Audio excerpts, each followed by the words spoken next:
Good morning. Good morning, everybody. Good morning. All right, we're going to get things kicked off here.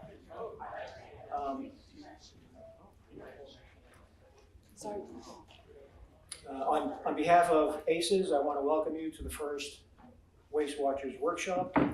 We're glad that you all could make it and that you were able to shovel out and get here safely. We have representatives from all 8 communities and all 4 school districts here today, and we thank you for attending. In addition, we have regional representatives from the Merrimack Valley Planning Commission and the Merrimack Valley Health Alliance. And of course, our speakers, Rachel Smith and Brian Walsh, Molly Edinburgh, and Claire Galkowski will be presenting remotely. We thank you for your participation. Thank you all for being here. I want to acknowledge Joppa at the tannery here in Newburyport for supplying and contributing towards the coffee, tea, and baked goods. We've designed the presentations and the breakout sessions to meet the goals of this workshop, which are, just a reminder very quickly, ensure that all municipalities fully comprehend the Mass Toward Zero Waste mandate, introduce, explain, and discuss state-developed resources intended to support local solid waste reduction initiatives, facilitate the exchange of best practices and effective strategies, and to promote collaboration in developing actionable ideas and programs that municipalities can implement to reduce their solid waste streams individually or regionally in collaboration. And now Lindsay Haight will review the workshop agenda for today. Thank you. Good morning, everybody. Sorry, I'm not on the microphone here. Can you hear me okay back there, Sarah? Yeah. Great. It's a pleasure to work with my team members here at ACES. We want this to be a productive workshop for all of you to yield actionable, sustainable programs that you can implement in your communities. Many of you are already doing things. Some of you are, years into the process. Some of you are just beginning. By the time we finish this workshop series, we hope that you will be adequately partnered, educated, and informed and equipped so that you can begin programs across your community. You're heading into budget season. We're rushing this through the winter season, specifically so that if there are things that we can help you get into your budget process this fiscal year, we want to make it happen for you. So we have a very robust agenda. We're going to use every minute. So you're going to hear this speaker series to begin. It's a lot of information. Take your notes. We're not going to have questions immediately here. The second half of the day will be spent in breakout sessions in the classroom where you will be paired with our speakers and have plenty of opportunity to ask some questions, explore, hear from your peers from across the region, hear from the regional organizations, talk about ideas. When you leave today, the last part of today, you will be grouping by municipality. So you will be grouping with those who came with you from your city or town or your school district to talk about what do we want to set as goals, which will then help us shape workshop 2 and workshop 3 to actually get you to a work plan. So we're going to use every moment of every day. Write down your questions. Thank you to everybody who brought your water bottles, your laptops, your own writing utensils. Towards zero waste, we want to minimize our waste here. This is a carry in and carry out event. Another point of technicality for today, there's no food or drink allowed in here, and restrooms are just down the hall on the other side of where you enter. So with that, I am going to jump right in. Oh, actually, I'm sorry. Could I ask all of the ACES team members to just raise their hands? Those who worked really hard to convene all of you over the last 18 months to start talking and brainstorming this. And they've all been pounding at your door to make sure that you showed up today. So tremendous commitment from all of them. So with that, I'm going to ask Rachel to come up. If folks could silent or put your phones on vibrate, just so we're not interrupting the lecture. I put this here. All right.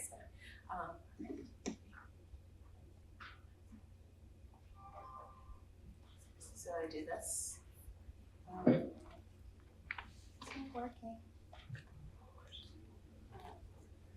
Yes. Oh, okay.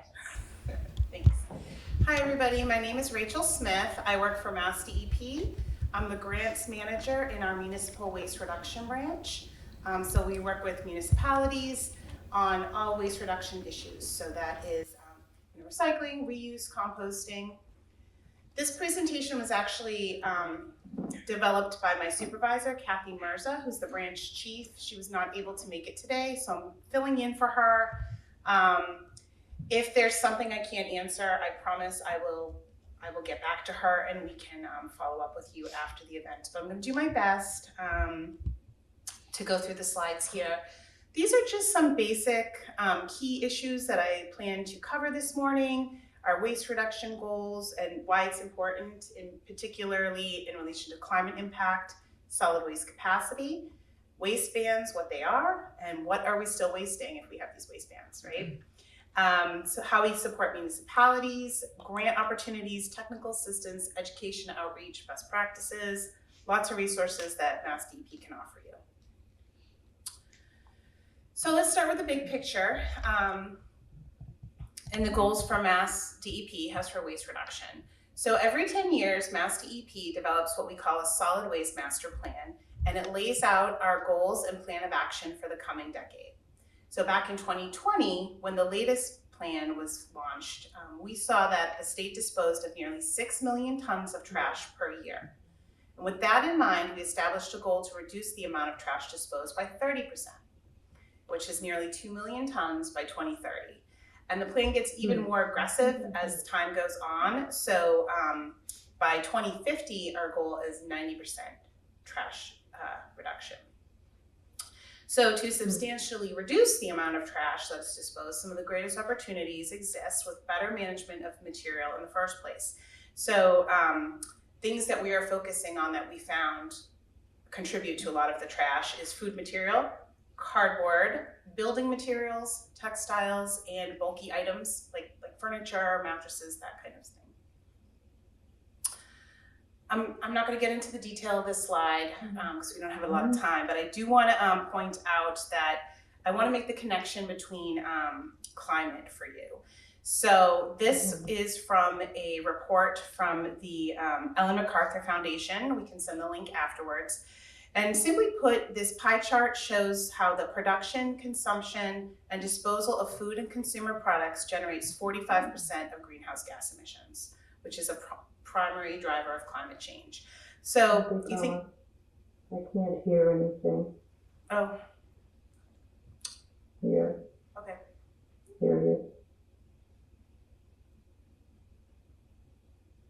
Claire? Can you hear us?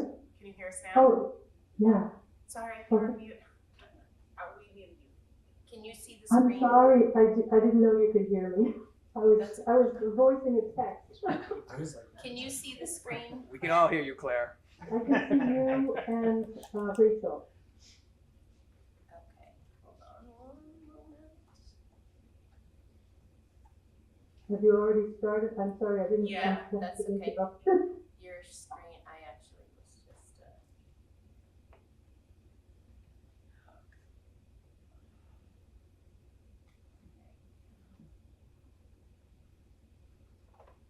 All right, you see our screen, Claire? Yes, I do. And if you could just go ahead and mute yourself and we will not mute ourselves. Okay, thank you.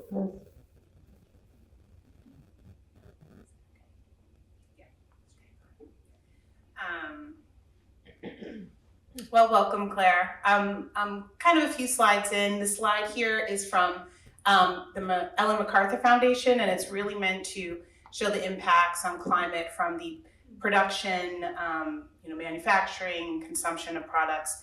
And the reason we included this is just for an example, think of all the products that we use, everything that goes into manufacturing that we buy, and especially for single-use products. Single-use containers are particularly wasteful. They use a tremendous amount of resources for a very small, limited amount of time. So it's really meant to be imperative that you can see why this matters so much and why we need to be mindful. For Massachusetts in particular, we're also experiencing disposal capacity constraints. this is causing an increase in price for trash disposal, so tipping fees, costs for most communities that have contracts.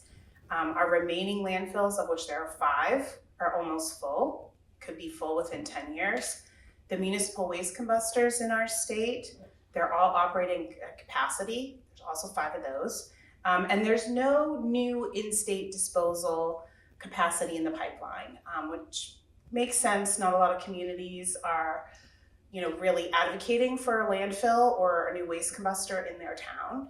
So what that means is that a substantial amount of our trash is actually being shipped out of state, sometimes as far as Alabama, Georgia, which is just, that again contributes to climate change, and it's not really good for the long term.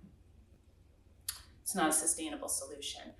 The next point I want to make here is that there are actually dozens and dozens of materials that are banned from trash disposal in Massachusetts. They're called our waste ban materials. They're listed here. Many of these are common recyclables.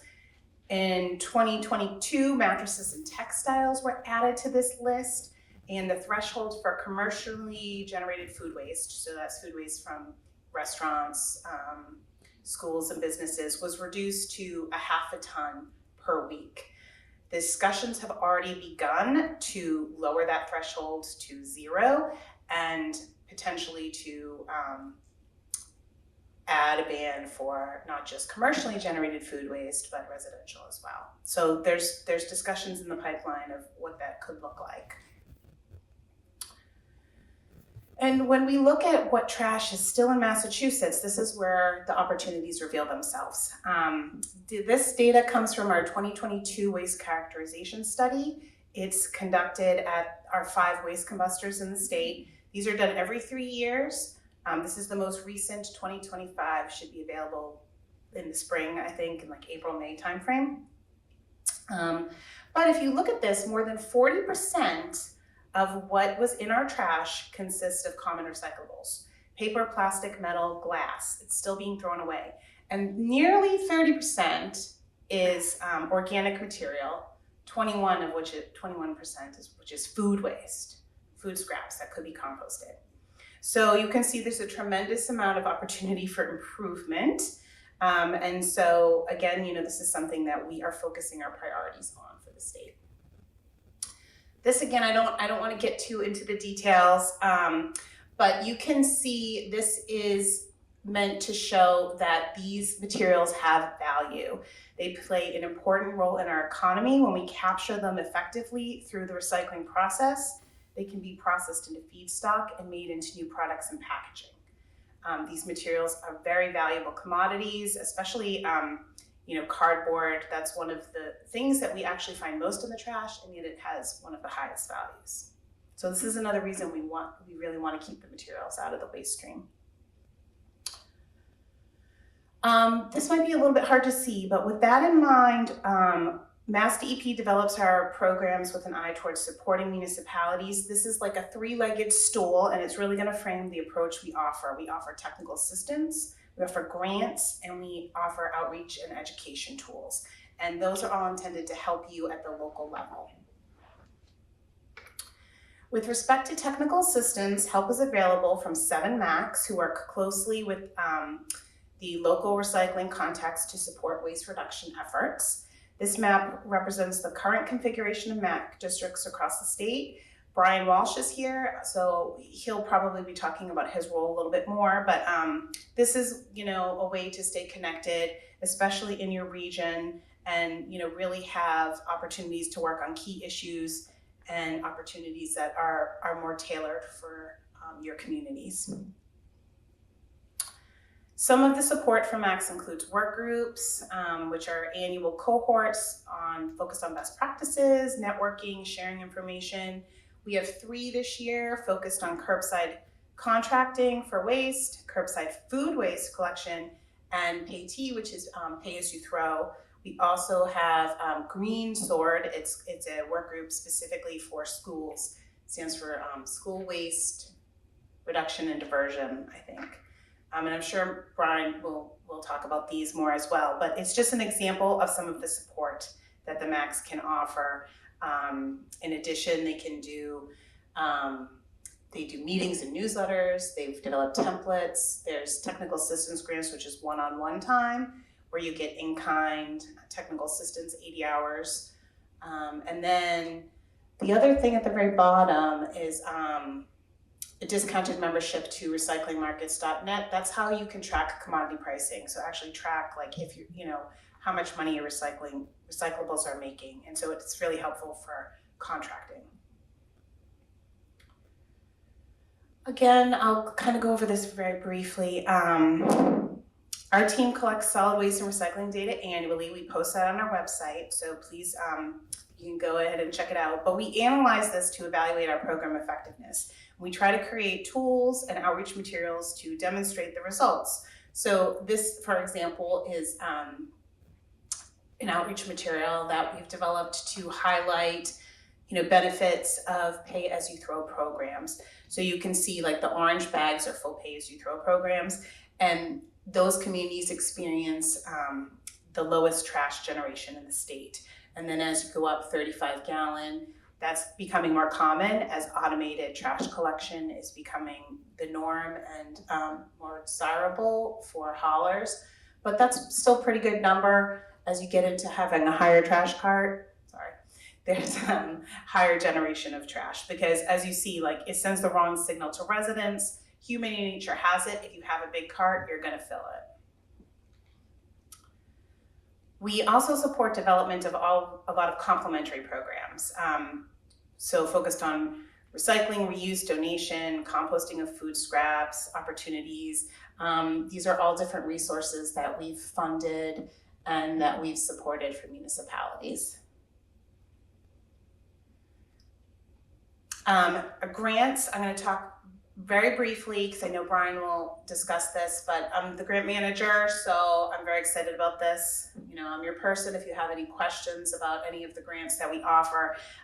We've been offering grants under the Sustainable Materials Recycling Program for 15 years. It changes over the years, and we sometimes have different categories, but the most popular is RDP, the Recycling Dividends Program. Nearly 300 municipalities participate every year.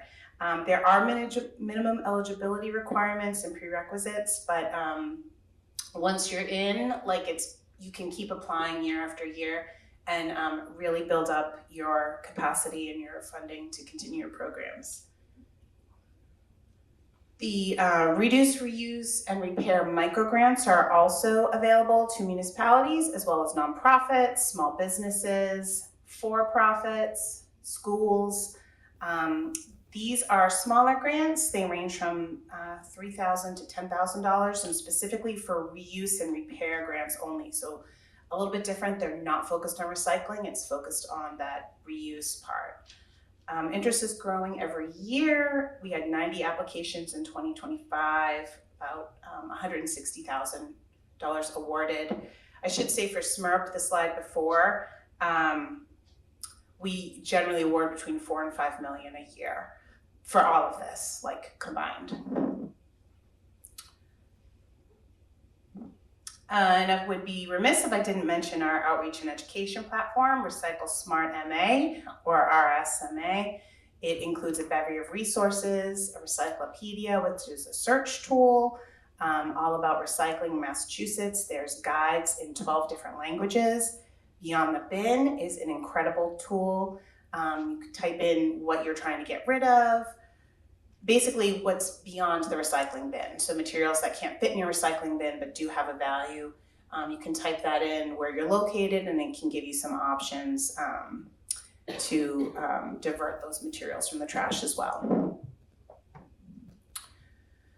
Again, this is a way that, it's a material that we've developed to kind of measure our success. All of this data is reported by municipalities. The map illustrates by color the amount of trash disposed on a per household basis in cities and towns across the Commonwealth. So again, our annual surveys kind of populate this data. Green is the lowest trash communities, and as you go up, yellow, red is the communities with the highest amount of trash, and therefore the most potential for diversion. So There's some opportunities there. Oh, and that's it, I think.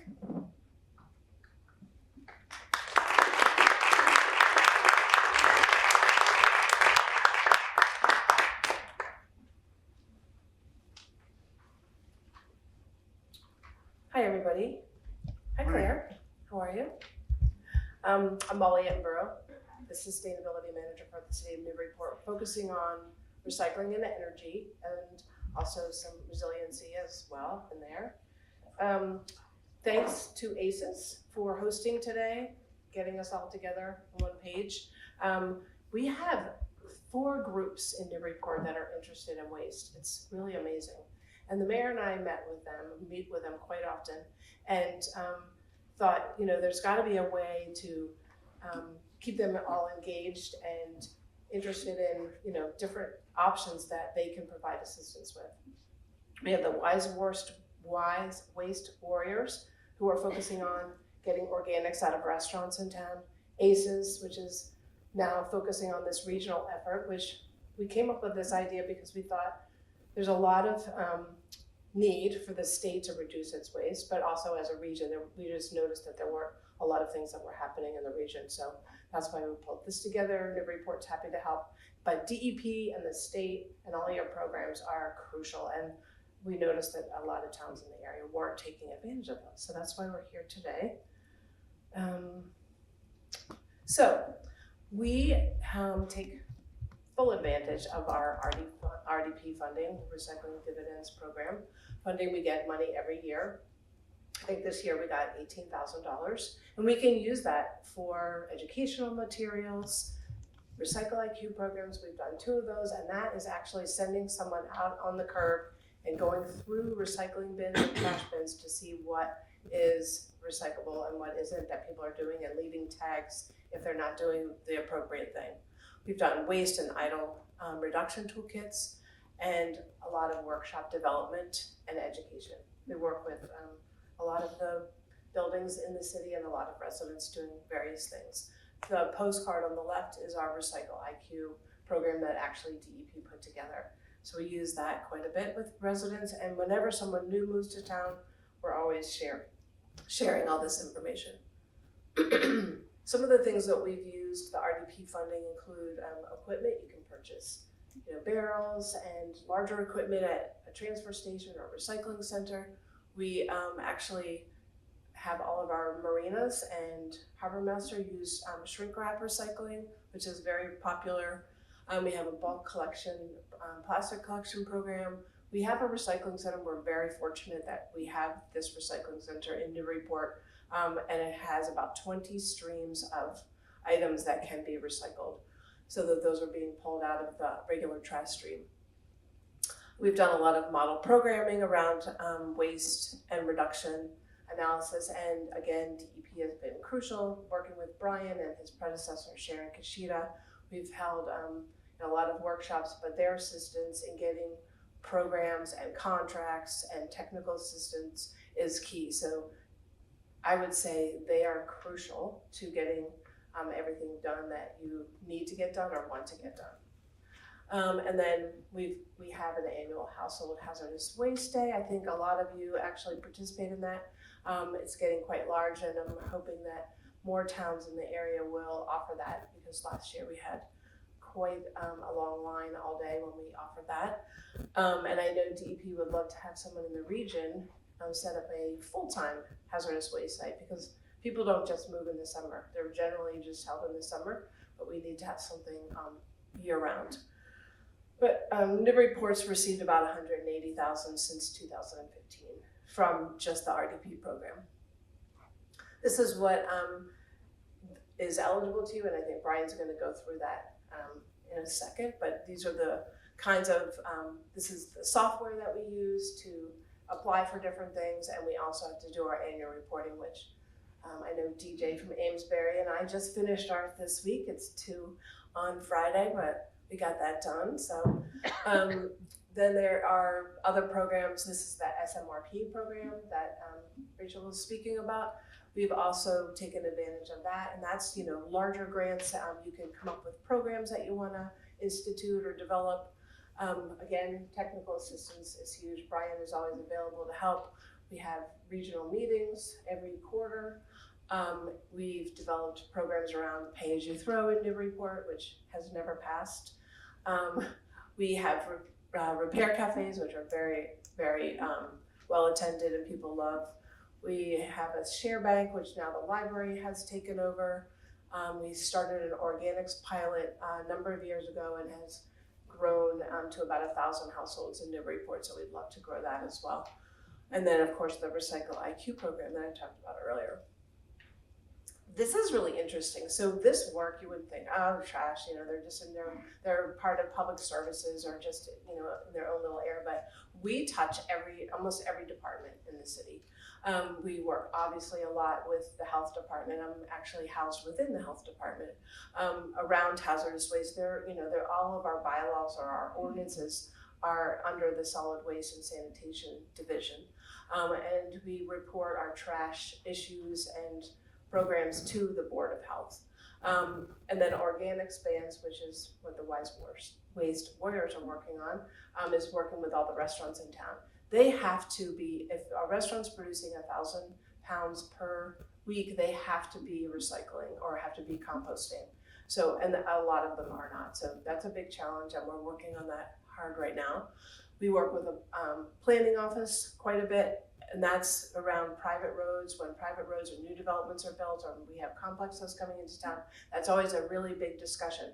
Are they included in all of the city services? And even if they are not included, they always come back to us and say, why not? We want to have trash pickup, we want recycling, we don't get snow plowing, all those different things that they want to get. So that's always a delicate balance that we're dealing with, and we've come up with some solutions that I'm happy to share with folks. The building department, we work with them quite a bit as well on deconstruction and building practices around recycling. DPS is our operational heart of the city, and we work with them quite a bit as you can imagine, because we also oversee our collection and transportation and disposal for the city. Our wastewater and water treatment, all of our biosolids are going to AgriSource in Ipswich, and then all of our yard waste, which we also oversee, is brought to AgriSource and mixed with our biosolids and creates a compost that we bring back to residents at our yard waste facility, which is free to residents to use. And it's a very popular program. The library, I know Sarah, our director, is here today. Another group, Waste Ambassadors, is working with them right now with the senior center and working towards zero waste in that facility. And that's been really interesting and challenging, and I think we're going to be talking about that more in the breakout sessions. But there's been a lot of exciting things that have happened there, and with anything, having a leader such as our mayor and a leader such as Sarah, having the vision and having the desires to do all these things really makes things successful. So make sure that you get the people from the top on board. And our schools. We also have our school facilities manager here today, and we do a lot in the schools. There's a lot of education around composting and recycling in the schools, but we work with the National Honor Society. Yesterday we took our environmental AP class on a sustainability tour throughout the city and all the different things that we're doing. So we work closely with them as well. So we're trying to cover all bases, and we are constantly running around town doing that. These are some of our numbers. Actually, one number that's missing. In 2010, our trash was about 6,000. But since then, we've been sort of holding steady. We haven't really reduced our trash a lot, but it hasn't grown a lot. And we've added on houses and buildings. So that's not a terrible thing, but we would love to get it down. And as I mentioned earlier, we have looked at pay-as-you-throw, which we weren't successful in getting past, but we did start an overflow bag program, which has been somewhat successful, not hugely successful. I think people are just trying to keep their level down, and we're very generous in the amount of trash that we let people put out, which is 64 gallons. Our organics is where we have had some success, and our number of participants, as I said earlier, is about 1,000. What's really scary to me is how much the cost of trash has gone up in the past few years. It's gone up 40%, and that's for collection, transportation, as well as disposal. We bring our trash to Wind Waste Wheelabrator in North Andover. They are at full capacity, and there's another one across the street, ReWorld. They are at full capacity. So as Rachel mentioned, some towns are shipping or training out their trash to as far away as Alabama. Even when we do send it to these incinerators, which they call trash to energy facilities, which they are producing electricity, they still have waste left over. There's still bottom ash that they have to landfill, and there's still fly ash that's going out. So there is still waste. We're not getting rid of it all by burning it all, so there still is a problem there. We used to get paid for recycling, and now we don't. There was this thing that happened with the Far East and China, where they stopped taking our material. So since that time, the prices of recycling have grown dramatically. And as Rachel also mentioned, it's a commodity for most things, but the commodity follows the world market. And when things are, when the oil market's up or down, recycling prices go up and down. Again, hazardous waste is always a big item. I think I went through all of those things. We started the overflow bag program, but we've only sold about 2,600 bags since we started that last year. We're looking for more ideas. We have these 3 groups that I mentioned, and we're looking at different things that we can do, but how else can we decrease our solid waste, increase our recycling and our composting? And right now, everyone's kind of focusing on composting, but we're going to talk about ideas and whatever thoughts you all might have as well. Thank you all very much, and Brian's here.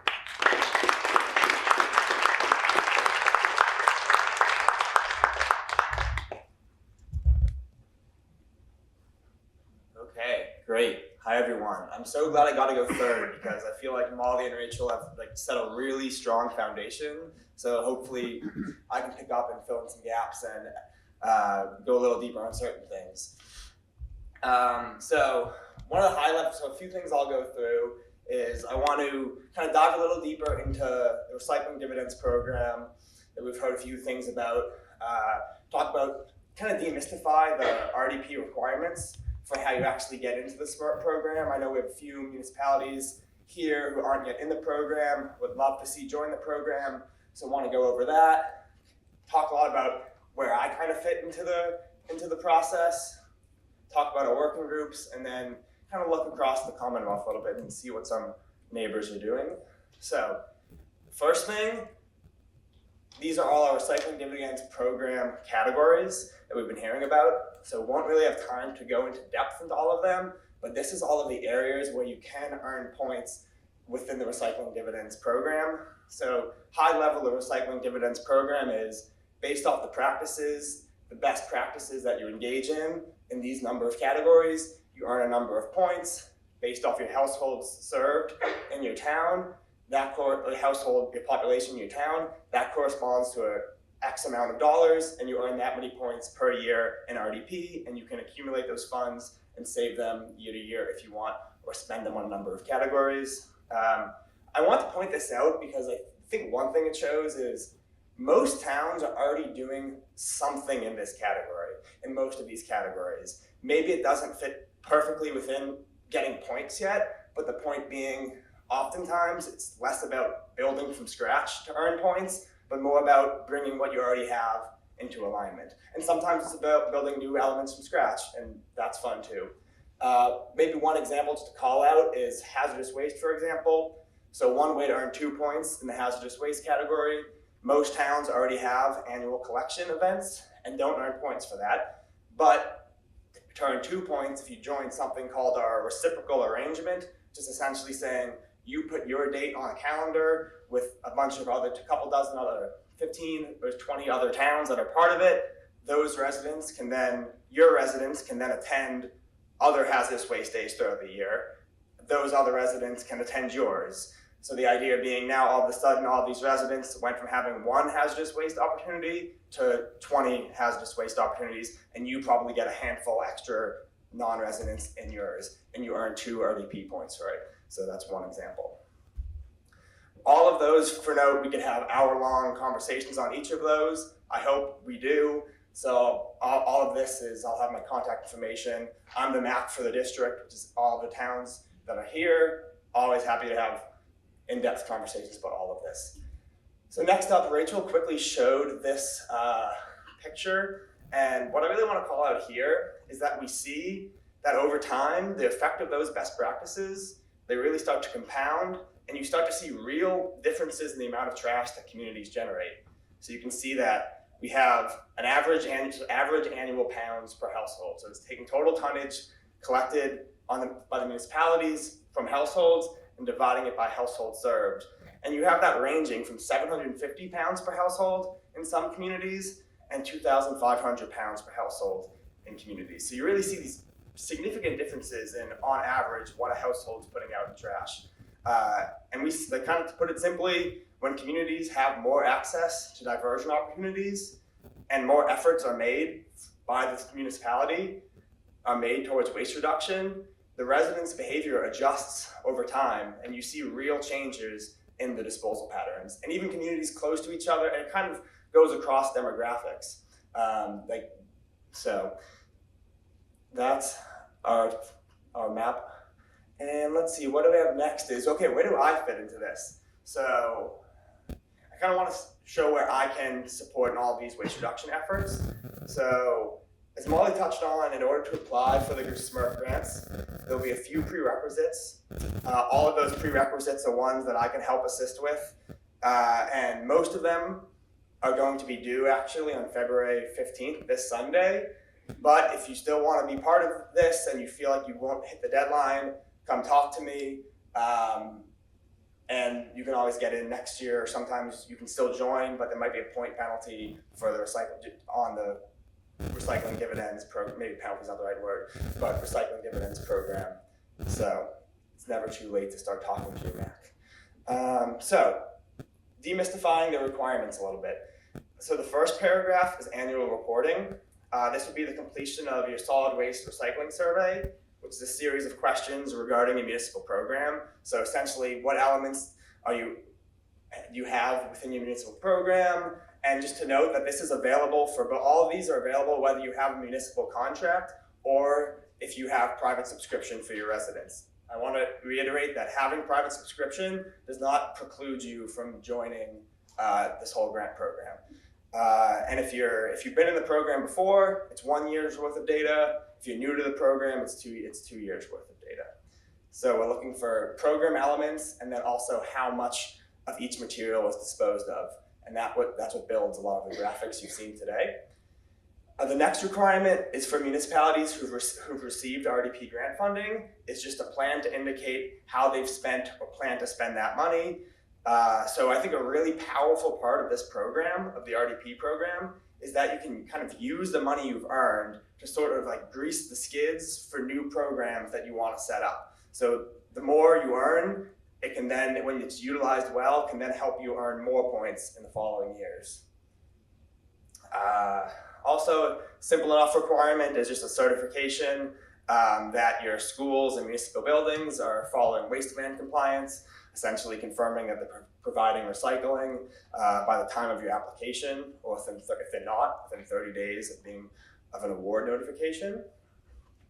And then the final prerequisite, this one's due June 1st this year. This is a new one for this year. I don't want to go too deep into it, but it's definitely something that we have webinars online about for more information. It's our environmentally preferable products procurement policy. So to avoid that tongue twister, it's the EPP policy.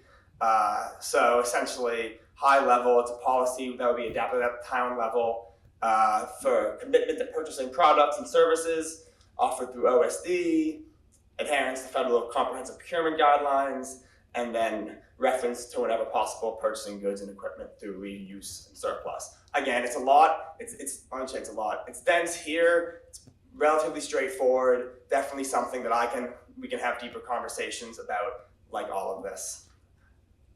The challenge with this whole world is that every single thing we could be talking for 5 months about every little thing of this. So I know it's going fast, but I'm really excited to happily have more conversations about all of them. Technical assistance. I won't go too much into this because Rachel mentioned it. It's up to 80 hours of MAC time for a specific sort of time-bound project around recycling, solid waste, or pay-as-you-throw. For example, 2 of those right now I'm working with 3 contracts right now around supporting with municipalities' curbside collection contracts and exploring a pay-as-you-throw option. So that also goes to our working groups. So to kind of wrap up the MAC section, these groups, so each of these groups takes complex topics like collection contracting with your hauler. We'll break it down into monthly sessions. Each of those sessions is a presentation about an element of the topic from a team of MACs. And then the type I think is really special about these working groups is we talk for maybe a half hour, and then we have a half hour of a discussion period where representatives from municipalities within the cohort talk about their experiences, where they're at in the process, the challenges, the opportunities that they're seeing. So it really serves this dual purpose of allowing us to share our best practices that we've seen, as well as letting municipalities hear directly from each other and from their peers working through the same challenges. So those are the 4 we ran last year. I believe we're running all of them next year. So if they interest you, have someone in your town that's getting the emails from me. If you don't think someone in your town's seeing my emails, get in touch with me. I can make sure someone's on my email list. And I'll be definitely blasting out information about this all year. Okay, and then my kind of last section is just, I want to zoom in a little closer on some specific municipalities that are similar in size to the many in attendance here. So the 4 that I'm going to kind of go through all fall within 1,600 to 6,300 household range. And all of these are unique, but I think looking at what some other towns are doing can kind of show like what's within the realm of possibility for people. So first up is Swampscott. So they've had a really impressive 18% reduction in solid waste since 2020. So I think one of the things that helped them achieve that is in 2021, they established a solid waste advisory committee, which is important because it created a structure for sustained work rather than just kind of one-off initiatives taken when people kind of have bandwidth and feel like it. We've consistently found that groups that have committees dedicated to this work, even if the volunteer committees, it helps keep the focus in the right direction. So that committee's charge was tied to reduce the town's non-recyclable solid waste by 30%, so in alignment with the solid waste master plan goals. So the town was able to have a solid baseline and a clear direction of where they were heading. Next is Rockport. So Rockport's seen a 12% reduction in solid waste totals. And a key highlight for Rockport, I know it's a little block there, is that they received RDP points in every category. There were, I think, 3 municipalities that received points in every single category. So that shows that they're demonstrating progress across the entire spectrum of what we consider to be the best practices in waste reduction. And we're seeing how it plays out in the data. They've been diligent about expanding their diversion opportunities, and we're seeing the impacts of their data.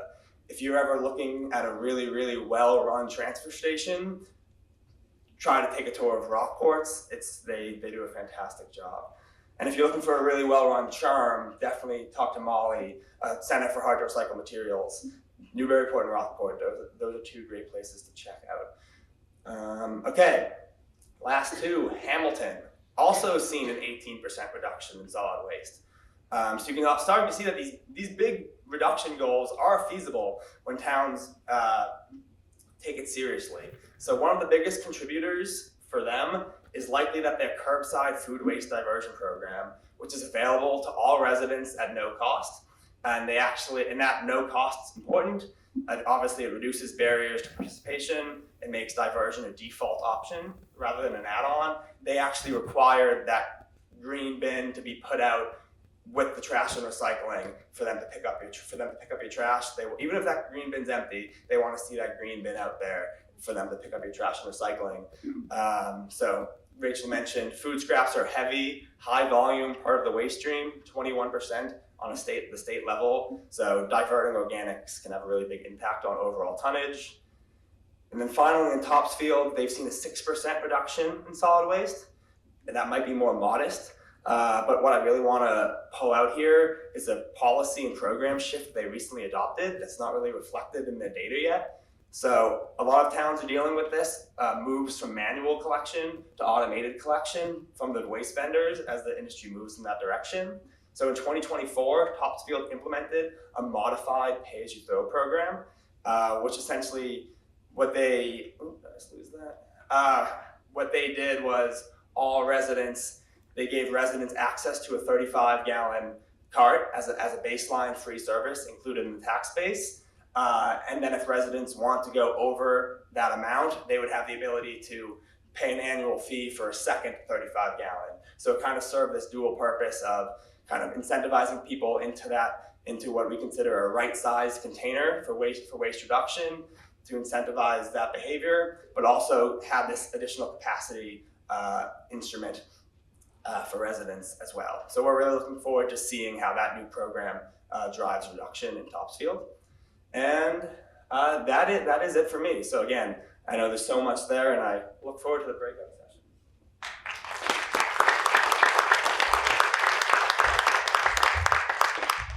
So much incredible information so far. Thank you to our speakers. We have one more speaker who is chiming in via Zoom, so give us just 1 second to change our display here. And then I will broadcast Claire. Claire, do you actually have your PowerPoint up? Do you want... I do. Do you want me to share it? This way you can go ahead and drive yourself as you'd like to move through. And we've done a great job of picking up some time here. So we will actually have a short bit of time for some immediate questions and answers that may prompt more conversations, but it'll also give you a chance to ask Claire some questions. So I am going to... Great, yeah, you're moving right along here. Yes. So much information, but the speakers have really done a great job of organizing it for us. So I'm gonna hide myself. Okay, are you ready for me to start? 1 second, let me just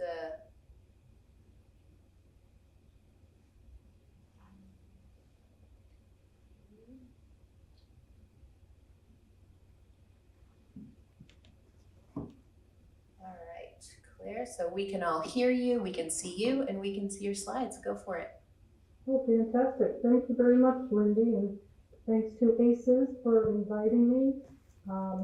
It's great to see Rachel and Lindsay and Brian all talking about trash. This is a wonderful community to be in.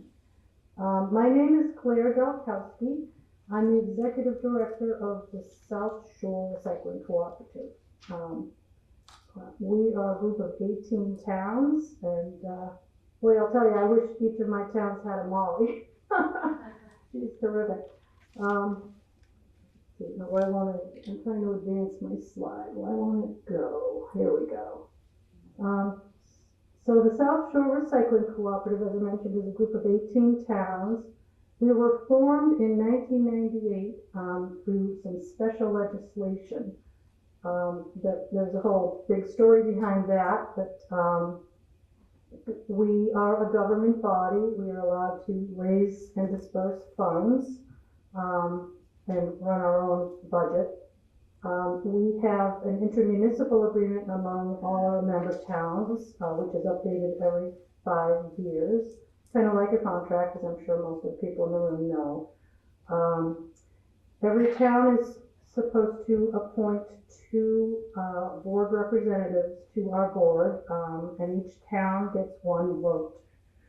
We have some bylaws which detail how our board is supposed to operate and how our organization runs.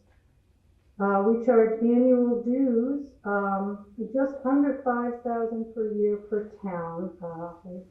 They've been reluctant to go up to $5,000 because they want to stay under the radar on the town budgets. But this has been a little bit of a challenge since back in 1998, our dues were $4,000. So we haven't really gone up very much. We have instituted a new small hazardous waste management fee because I do spend a lot of time managing our hazardous waste program. Back in 1998, the new board hired me to be the executive director. And I've been working from home doing that job ever since, and it's been a beautiful thing. As I mentioned, we're 18 member towns. Our population collectively is about 400,000, and this is a map of our service area, from Braintree down to Plymouth and into East Bridgewater, and we have no holes anymore. Our board consists of DPW directors and assistant directors, health agents and Board of Health members. We have some recycling committee members, transfer station foremen, whomever each town decides to appoint to the board, provided that one is a decision maker.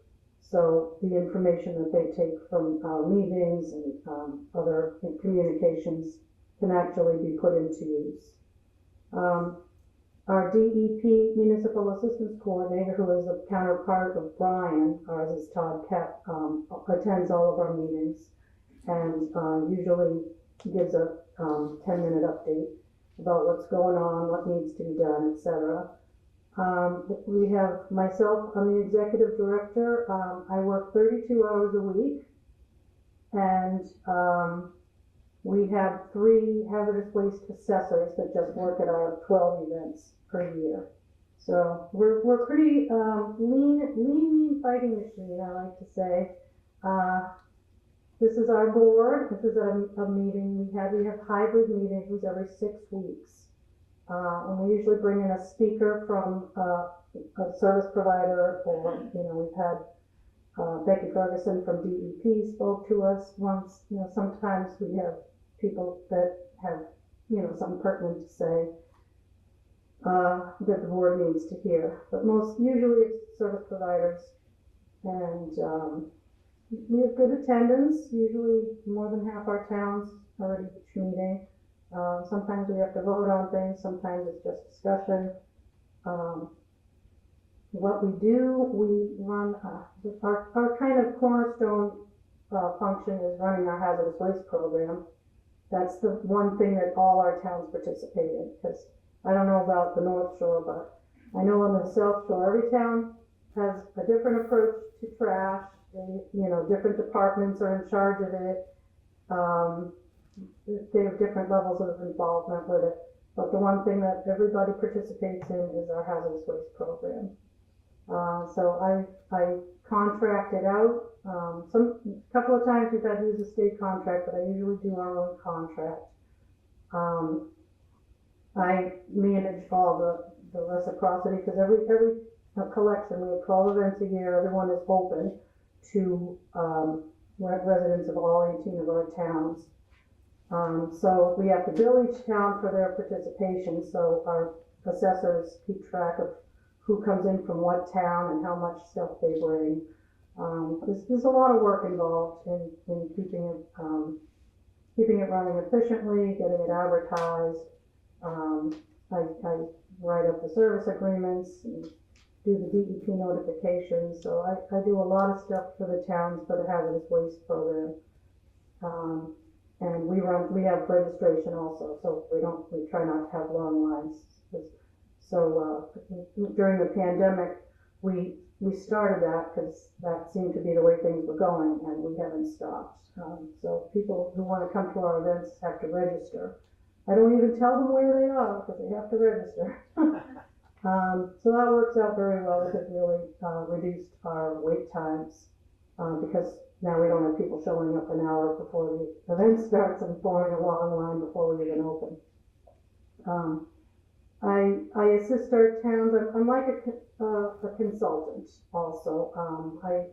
I focus entirely on trash and recycling and hazardous waste, whereas most of our towns, people who manage the program, it's just one of many things they do. So I eat, sleep, and breathe this stuff, so I can provide advice on, where they can send materials, what they should be paying. I can help with contracts, things like that. So offer advice on how to reduce their costs for running their programs, that sort of thing. We do a brush grinding and compost training contract that our towns can use on a voluntary basis. We can't guarantee, we can't force anybody to do anything, but we do the bidding, so they don't have to go out to bid for these things, and they know who's out there. They can just, we have a contract, and they can just use our contract between them and the vendors. We also bid out a food waste preferred vendor contract for curbside collection last spring, which our towns can then advertise, but they don't, it's between, the cost is between the vendor, Black Earth Compost, and the residents who subscribe. We do grant and reporting assistance. Right now, as Brian mentioned, we have data surveys that are due to DEP. It's a requirement for qualifying for the grants, and I've been spending a lot of time the past couple of weeks helping our towns fill out their forms and do their spending reports. And when it comes grant time, along with Todd, our municipal assistance coordinator, we work together on this stuff. We both help our towns with that. I really want them to get the most out of these programs.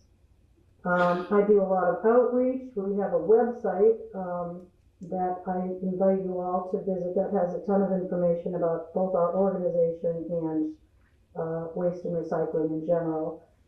We just upgraded it. We launched it last week.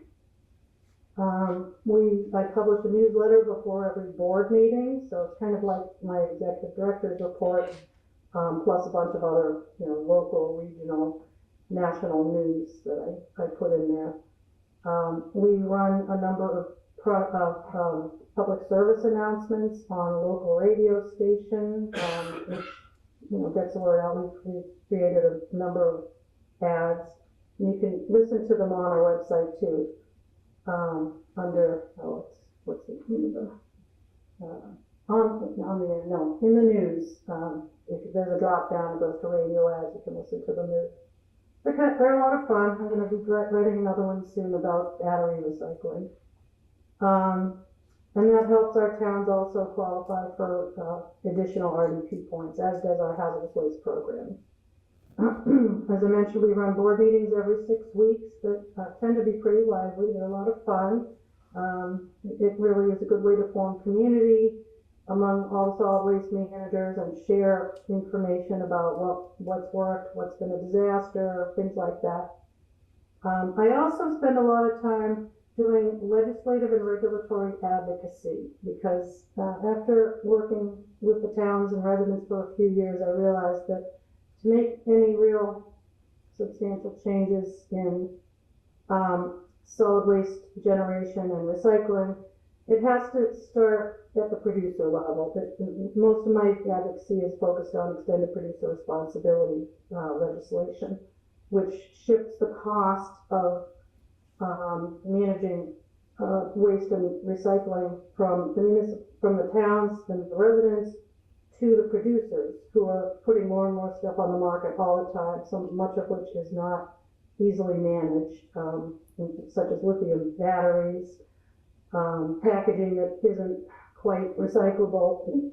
So the kind of legislation that we are advocating for is focused on putting some skin in the game on the producers.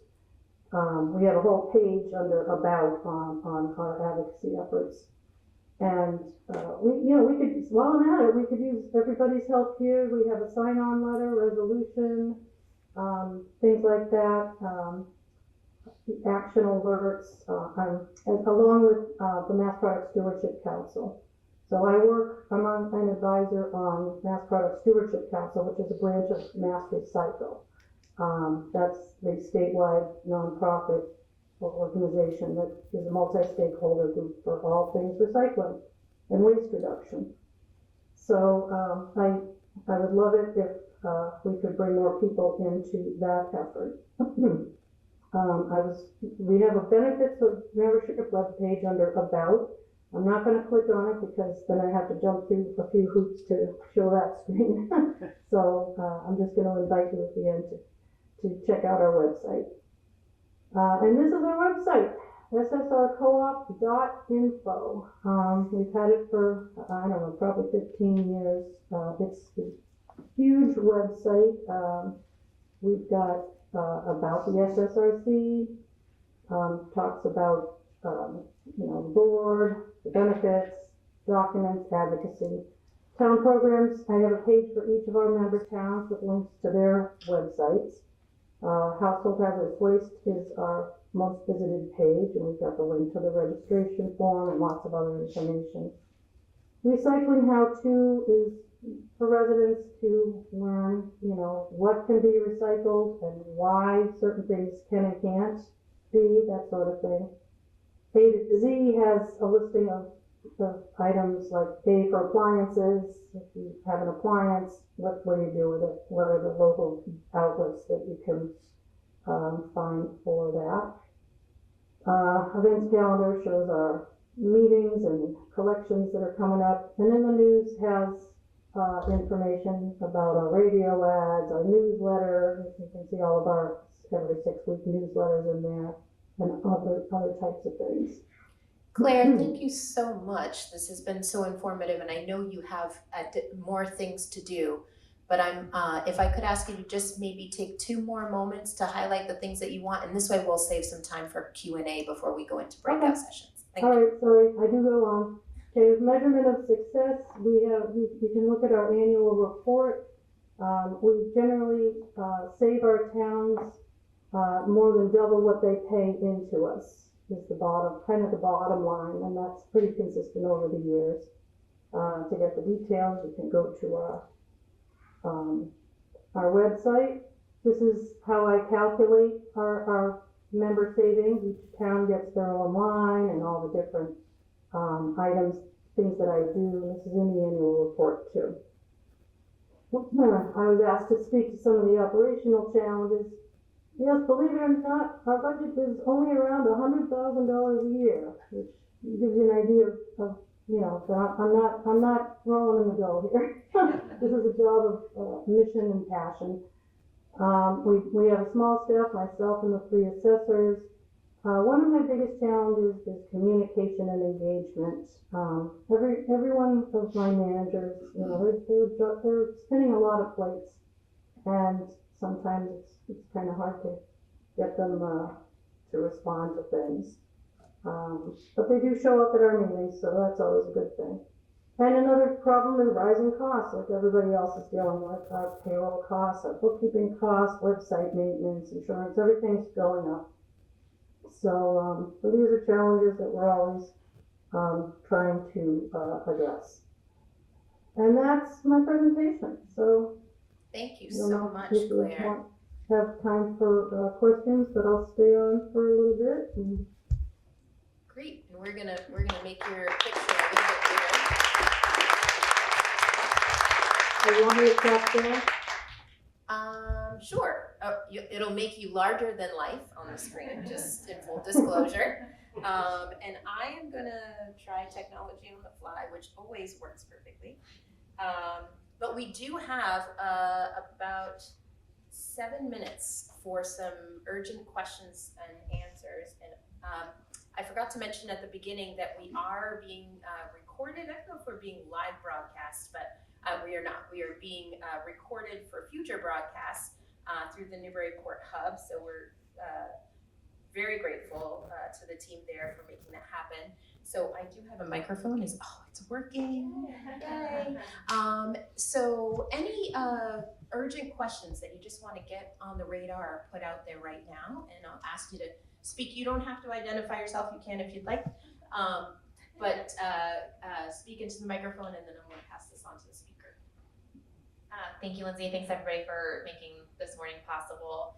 I have a question. You can tell me to save it for later, or if someone wants to follow up with me later, but there's obviously an emphasis on a 35-gallon cart in order to minimize the waste. What I was told when we negotiated our last contract is that the 35-gallon carts are not high enough quality right now. The production of them, they're not strong enough, that they have a lot of they're not holding up. There's just a lot of issues with them, and so they're preference is not to use them and distribute those, and that's why we're getting bigger. One of the reasons we're getting bigger carts. So I would like to get to a smaller cart, but I also don't want to get phone calls every day about people's cars getting smashed by the trucks and the wheels falling off and the lids being an issue and all of that. So does anybody know if that's, is the industry adjusting with us? Are there better sources? Can we, do we have partners in the industry that need to come along on this journey with us? Yeah.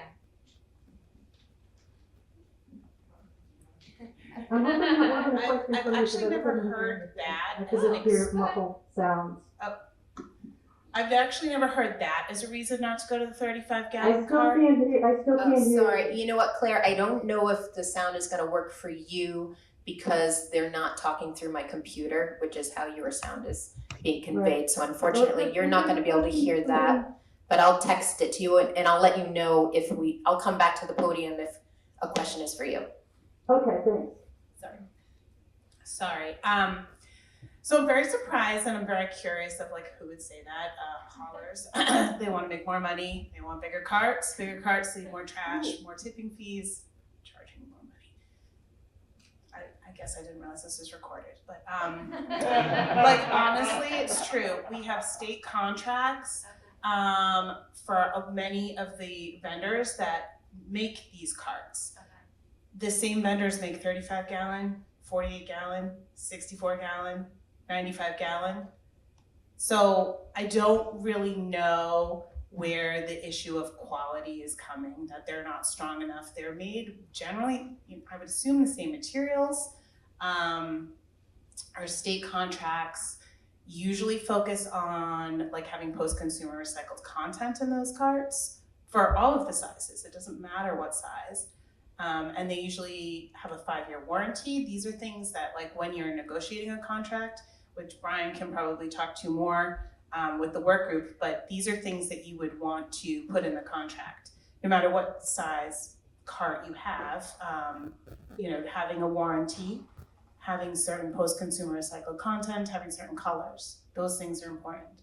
So I guess, I don't want to say that they're wrong, but it's very surprising to hear because they're general standards for all of these companies that I don't know why they would make one size less powerful than another.